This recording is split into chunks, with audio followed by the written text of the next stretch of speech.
안녕하세요. 불량TV입니다. 오늘 소개해드릴 선수는요, 한국 축구 역사상 최고의 왼쪽 풀백, 뛰어난 축구 지능과 쉴 수 없는 안정적인 수비, 예리한 비판과 분석의 해설자에서 구단 대표 이사까지 지낸 축구계의 만능꾼, 현대 한국 축구에서 가장 취약한 부분에서 가장 눈부셨던 선수, 이영표입니다. 1977년 4월 23일 강원도 홍천에서 3남 3녀 중 막내로 태어난 이영표는 큰형과 18살 차이가 날 정도로 형제가 많았습니다. 고향 창촌리는 버스도 잘 안 다니는 강원도 시골 마을이기도 했죠. 초등학교 2학년 시절 어머니의 결심으로 가족들과 함께 안양으로 온 이영표는 달리기가 빨라 육상 선수로 활동 중 친구들과 축구를 하던 모습을 본 감독님의 추천으로 축구 선수로 생활을 시작합니다. 그냥 달리는 것보다 축구가 재밌을 것 같아서 종목을 바꿨죠. 그리고 축구를 시작을 하고 10년간 훈련을 쉬지 않았습니다.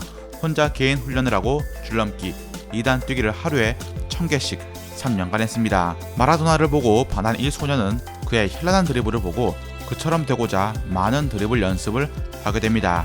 축구에 빠져서 축구를 즐기기 위해 재밌게 하다 보니 나중에 축구 선수가 되면 좋겠다 라는 생각까지 나가게 됩니다. 안양초등학교, 안양중, 그리고 안양공고를 졸업한 안양토박이가 된 이영표는 건국대학교로 진학을 했고 10년간 대표팀 경력이 없었던 그에게 3학년 첫 무렵 올림픽 대표가 됩니다.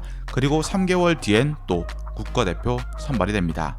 만 23세였던 2000년 안양 LG 치타스로 입단하면서 프로 데뷔를 하게 되었는데 왼쪽 측면 미드필더로 팬들에겐 결성부른 떡잎으로 각인되었습니다. 결국 데뷔 첫 해에 안양을 K리그 우승으로 이끌었고 2001년엔 리그 준우승, 챔스 준우승에 일조하며 안양의 슈퍼스타로 자림하게 됩니다. 데뷔 때부터 3년 동안 안양에서 엄청난 임팩트를 남기며 지능적 플레이로 꾀돌이 혹은 초롱이라는 별명을 얻기도 했죠. 출발부터 좋은 모습을 보인 그가 히딩크 감독의 눈에 들어서 2002년 한일 월드컵 왼쪽 윙백 다리를 맡게 되었습니다. 포르투갈전에서 터진 박지성의 골과 한국을 8강으로 진출시킨 그 유명한 안정환 헤딩골 모두 이영표의 발끝에서 시작되었으니 그의 이름을 알지 못하는 사람이 없었습니다. 이후 히딩크 감독의 부름을 받아서 박지성과 함께 아인트호벤으로 가게 됩니다. 당시 박지성은 3년 계약이었지만 이영표는 6개월 임대 후 완전 이적 옵션이었기 때문에 누구보다 간절했습니다. 네덜란드 리그 무대에서 안정적인 플레이를 보여주면서 완전 이적이 결정됩니다.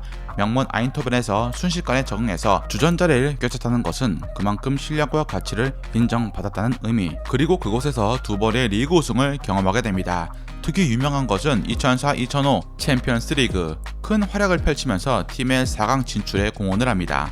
8강에서 강호 리옹을 잡았고 4강에선 AC 밀란을 만납니다.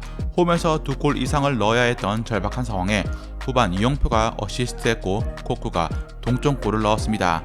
박지성의 골과 함께 경기가 원점으로 돌아간 것입니다. 당시 오른쪽을 맡고 있던 브라질의 카프를 상대로 거침없이 돌파를 시도하는 모습은 유럽 전역으로 퍼져나갔습니다. 2005-2006 시즌 빅리그의 콜이 이어졌고 AS 모나코가 60억을 제시했지만 아인트호벤은 거절합니다. 당시 히딩크 감독은 모나코는 휴가 갈 때나 가는 곳이라며 그의 이적을 말렸습니다. 그리고 박지성이 진출한 프리미어 리그로 눈을 돌렸고 토트넘으로 이적하게 됩니다. 초기에는 뛰어난 기량과 과감한 오버래핑으로 토트넘 주축으로 자리 잡았으나 상대 공격수의 크로스를 너무 쉽게 허용하는 등 수비 능력으로 혼란을 겪습니다. 다음 해엔 결국 아수 에코토에게 주전 자리를 빼앗겨 4개월 동안 벤치 멤버로 전락합니다. 하지만 겨울 에코토가 아스날전에서 상대 공격수에게 유린당하며 멘탈이 터지자 이영표로 교체가 됩니다. 이 경기에서 이영표는 이전과 달라진 수비를 선보이면서 스카이 스포츠로부터 개선되었다라는 평을 받습니다. 2007-2008 시즌 도중 라모스 감독이 부임을 하면서 전력 외로 낙인 찍히게 됩니다. 전 소속팀이었던 세비야에서 다니엘 알베스와 함께했던 터라 이영표는 라모스 감독의 성에 차지 않았죠. 게다가 여름 이적 시장에서 에코토에 이어서 또 다른 경쟁자 가레스 베일이 합류합니다. 왼쪽 자리를 두고 이영표, 에코토, 베일의 치열한 경쟁이 시작이 된 것입니다. 지금은 공격수지만 당시엔 왼쪽 풀백이었던 베일은 토트넘의 왼쪽 수비수 자리를 맡으며 만 18세의 나이에 골을 넣는 활약을 펼칩니다. 하지만 베일은 수비에서 불안한 모습을 보이고 에코토 또한 믿음직스러운 모습은 아니었습니다. 이영표가 충분히 주전 경쟁을 할 수 있는 상황이었지만 라모스의 선택은 에코토였습니다. 베일은 이때 부상을 당해 시즌 아웃이 되었죠. 이영표는 방출 리스트에 올라가게 됩니다. 후안 대 라모스 감독이 이영표를 외면한 것은 이전 토트넘은 수비는 나몰라라 외면한 채 공격에만 치중한 것입니다. 물론 그런 덕분에 아스날과 함께 득점 순위 공동 1위에 올랐지만 반면에 잃은 것도 있었으니 최다 실점 4위였습니다. 이 외에도 이영표의 공격 가담에 이은 크로스도 예전만 못하다는 게 이미 수차례 도마 위에 올랐습니다. 2008-2009 시즌 개막 직전 등번호조차 구애받지 못하자 결국 이영표는 독일의 분데스리가 도르트문트로 이적하게 됩니다. 당시 개막전에서 왼쪽 풀백인 데데가 부상을 당하자 대체자를 찾던 도르트문트의 눈길은 이영표에게 쏠렸습니다. 그리고 이영표에게도 주전 경쟁에선 유리한 상황이었습니다. 수보테치, 훈멜스, 슈멜처가 당시 모두 19, 20살로 경험이 적은 어린 선수였기 때문에 이영표 같은 노련한 베테랑이 필요한 입장이었습니다. 게다가 양발잡이에 왼쪽 오른쪽을 가리지 않는 멀티 자원이라는 게 장점이었습니다. 반면에 단점으로 당장의 주전은 가능할지 몰라도 손발을 맞춰본 시간이 적어서 수비수들 간의 호흡이 문제였습니다. 하지만 이런 우려들을 잠재우면서 이영표는 120%의 활약을 하면서 계약 연장까지 이끌어내는 듯 싶었습니다. 클롭 감독은 흡족해했고 데데가 돌아오더라도 오른쪽에 기용할 의향이 있었습니다. 하지만 팀의 주장인 데데와 오버엘라가 복귀하자 이영표는 사실상 백업 요원이 되었고 본인은 주전으로 활약할 수 있는 팀을 찾고 싶다는 의사를 내비칩니다. 결국 자유계약으로 사우디의 알힐랄로 1년 계약을 하게 됩니다. 독실한 기독교 신자인 이영표가 이슬람 성지가 있는 사우디 클럽으로 가는 것은 이례적인 일이었지만 다음해 월드컵을 준비하기 위한 판단이었습니다. 리그컵 결승 경기가 메카에서 펼쳐졌기 때문에 이교도인 이영표는 들어갈 수 없었습니다. 하지만 알힐랄의 구단주이자 왕자의 중재로 들어갈 수가 있었죠. 2011년 계약이 만료되고 미국의 밴쿠버행을 결정짓습니다.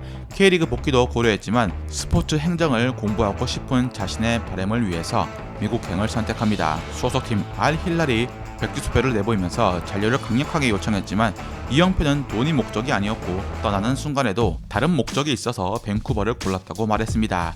1년 계약에 1년 옵션으로 온 밴쿠버는 서부 컨퍼런스 하위권 팀이었습니다. 7경기 만에 프리킥 골을 넣었고 2012년 7월 한국 나이로 36세임에도 북미 프로축구리그 23경기 연속 풀타임에 도움 4개를 올리며 철인이란 별명을 얻습니다.